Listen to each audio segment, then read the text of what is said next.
Hello, beautiful people. Good to see you here on Facebook. And I want to give you a warning because if this is happening in your relationship, it could lead to divorce in January. Did you know that there are an uptick in divorces in January? And I'm going to give you a special opportunity to solve this, by the way. I'm not going to leave you hanging with just bad news with no solution. But pardon the sweat. I just went for a little 30-minute run and I was thinking about this because I want you to know that if this is happening in your relationship, it could lead to divorce in January. This happens because during the holidays, people think I've got Thanksgiving to get through, I've got Christmas to get through. Everybody is super busy, so they kind of table their relationship problems. They suck it up, they pretend it's not there, they compartmentalize it, and then people wait to file for divorce in January. And I want to give you the warning signs that's how you know if that's happening to you so that you can be prepared or prevent it. And I'm going to tell you how to do that. And I'm going to give you an opportunity. I've got an opportunity that's a pay what you can opportunity, $10 donation requested. So I'm going to tell you about that. And why am I bringing this up now? And who am I? So for those of you who don't know me, my name is Daniel Robertson. And I have a master's degree in conflict resolution. I was a professor of conflict resolution for an MBA program.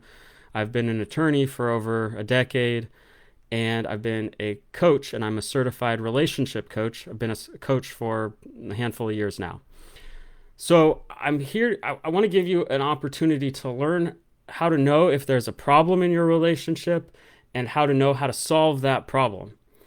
And the reason why I'm thinking about this and why I was thinking about this on my run just now, so again, pardon me for the sweat, but I was thinking about this and it was really important. I wanted to come here and talk to you about it. Okay, I have one of my closest friends, her brother is going through a nasty, nasty divorce right now. And I want to tell you about what happened to him, and other guys need to pay attention. If you've got any kind of distress or your wife is complaining at all, you need to know, you're going to hear this story because it's just, you need to know this. You need to know if you want your marriage to survive. Again, if your wife is complaining at all, like pay attention because I'm going to help you avoid what he's going through. So, this guy, just so you know, doesn't drink alcohol, goes to church on Sundays, works very hard, like provides for his family, has a few kids, he's been married over a decade. And what are his problems? He's a little bit closed off from kind of self reflection and his emotions, and he can be controlling. He can be controlling. He wants things to be done his way. But look, he's a good, loving man. He would never cheat. He doesn't lie. He's just a little bit controlling. His wife has been complaining about this for years, and his sister told him a year ago, you need to stop being controlling. And he didn't listen to her. And what's happening now? Now his wife of multiple years is accusing him of abuse. It's filed for divorce, accusing him of abuse. She got the best attorneys that she could find in town. And she has successfully got a restraining order against him so he can't see the kids. Now he's looking at having to pay child support and alimony, spousal support for at least the next 20 years because he didn't pay attention to the warning signs ahead of time for years while his wife was complaining. So I'm going to tell you how to avoid this problem for you because I see too many guys go through this, and women too. I mean, in that scenario, now not every marriage is in that scenario, right? This is helping you determine if yours is, especially for the men, pay attention. But for the women too, the women are coming to this situation. By the way, the women are not perfect in this scenario either. And in a heteronormative, marriage that we're talking about, everybody's got issues that they're bringing to the table. Everybody could communicate better and resolve conflict better.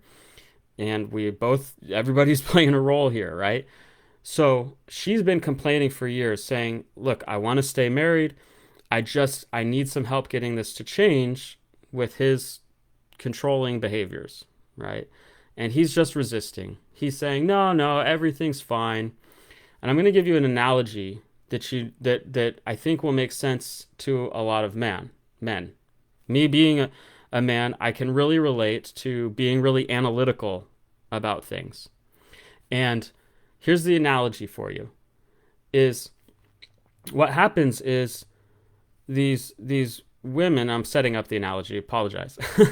Okay, what happens is the often, and this sometimes goes the other way. It's not always the same gender, right? But sometimes the women will be complaining for years and nothing changes, and then eventually she stops complaining, and as much as 1 to 2 years can go by, and then she files for divorce, and the man says that he was blindsided. Now, sometimes there are different kinds of situations, but this one is a common one. There's not every situation is the same, but this is a common situation. And why does this happen? Here's the analogy I want to give you is if you neglect your car, the car will eventually break down. What do I mean by that? You might be thinking, hey, the car is running now. I'm putting gas in the car every few days, and it keeps running. And you think it's still running. Now, what is it like when the wife starts complaining about something? That's like maybe your tire pressure gauge, your tire pressure light goes on the dashboard, or worse, your oil light, or maybe it's your check engine light, right? And you just ignore it.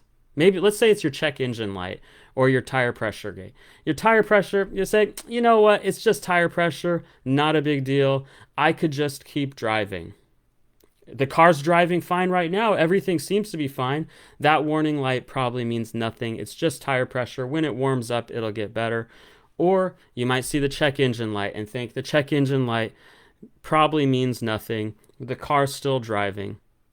Maybe if it was an oil light, you would pay attention because you know that if the oil light comes on, that you've got a limited amount of time before the engine turns into a block and you can't use it.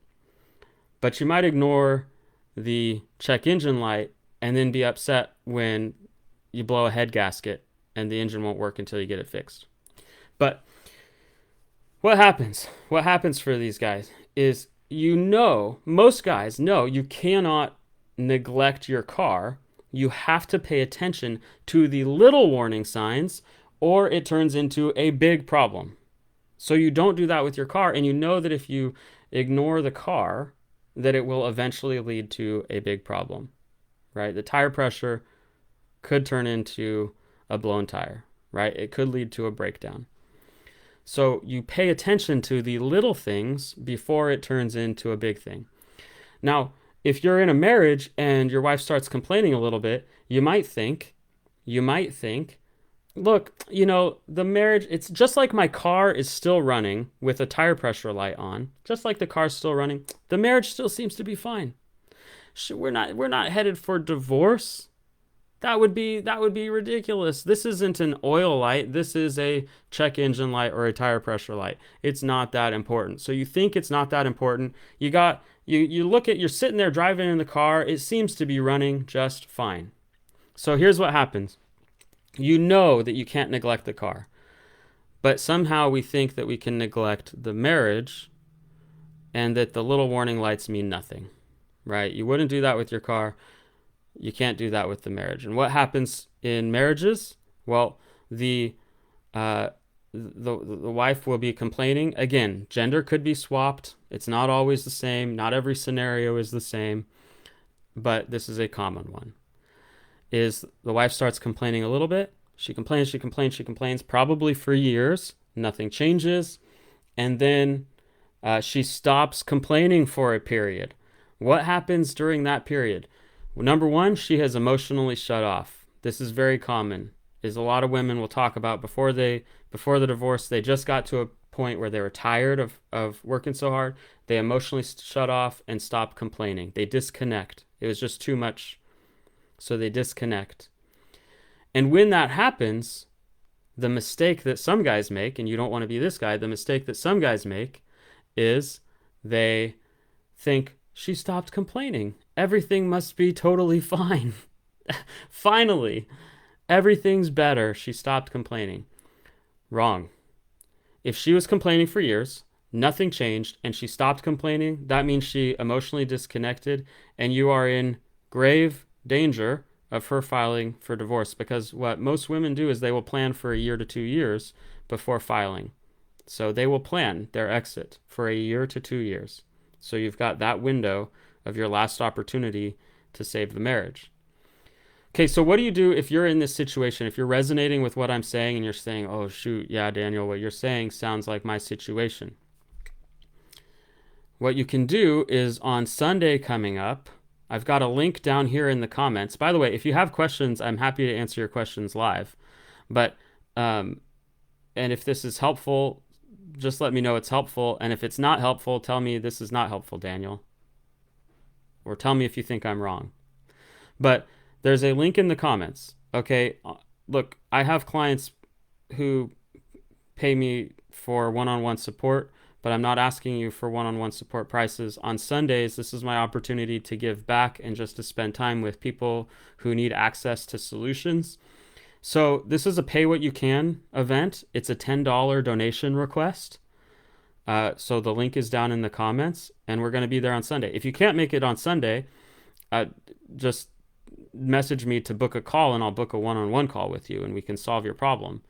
But if you can make it on Sunday, then the link is in the comments, and you can register. So what is the solution to this? Well, here's what's going on. Here's the classic problem between men and women in heterosexual marriages. Here's the classic problem. Women, again, I'm generalizing. Not every situation is the same, and the genders can be swapped, but I'm generalizing. Women are highly attuned to pay attention to potential threats to the marriage, to the relationship. They care about this. It has to do with security. And when women start complaining, they're paying attention to a potential threat, and they want you to care about the potential threat to the relationship. So here's what we miss. As men, we can be very logical and slightly cut off from our emotions. Slightly cut off from our emotions. Hi there, Heidi. And as men, we can be very logical and slightly cut off from our emotions. So when a woman comes with the problem, there are actually two problems. In our logical brain, we say, okay, there is an external threat or potentially an external problem. So we go automatically to solution. Let me fix this external problem. However, we are all human beings are emotional beings. And women tend to be, again, I'm generalizing, not always the case, women tend to be more connected to their emotions, partially because of estrogen, but we're just different as a generalization. And the women are more connected to their emotions, and so there's actually two problems. There's the external stressor and the internal stress for both people.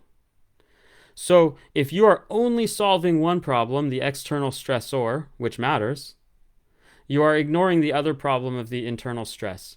So you need a solution that solves for the external stressor and the internal stress for both people. And look, with all my conflict resolution experience for over a decade, I've come up with 4 steps. If you learn 4 steps, this solves for both problems. So if you come on Sunday, you will learn my 4 steps that solves every relationship challenge. These 4 steps, it solves for both problems. It solves the external stressor and the internal stress.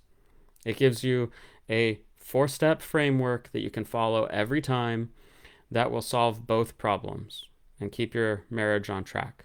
Okay, keep your marriage safe from divorce. So if you're interested in that, register below on Sunday, and I would love to see you there. That is the biggest one of the biggest disconnects, right? And that is the solution. Okay, comments. Heidi says, honestly, nowadays marriage is very rare to stay a lifetime to each other, so make it assure you can find the right one. Much affected the children and the relationship. Yeah. Look, for those of you who aren't aware, look, I mean, it's like my friend's brother is going through this nasty, nasty divorce. He's got a, he's a good man. Did he have issues? Yeah, he's got issues. But did he provide for his family? Yes. Did he go to church every week? Yes. Did he abstain from alcohol? Yes. Did he love his family? Yes. Did he did he have some other issues? Yeah. Was his wife complaining for a while? Yeah. And now he's going through a divorce. He's gonna potentially lose property, lose some custody of the kids. He's got a temporary restraining order against him for no reason. Honestly, it's horrible that he's got a temporary restraining order against him. He shouldn't. But the his wife is now in attack mode against him, and he's at risk of losing everything. So you don't want to be in those situations. And if you got any more questions, you have a chance to ask me right now. Otherwise, you got a couple options. You can come on Sunday to learn how to solve your relationship conflict. Bring your partner. If you come together, it's even better. It's pay what you can or a $10 donation requested. The link is in the comments. If you can't make it on Sunday, you can just send me a message to book a call with me. I'll book you. I'm currently offering an initial, it's a coaching session.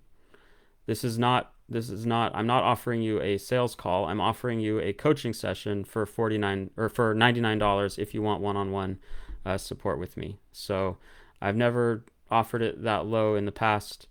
But I'm doing it right now. And it's a limited time opportunity for you. Okay, if you missed this, go back to the beginning and listen. I hope this was helpful to you, and I wish you all a beautiful, beautiful day. Okay. Merry Christmas.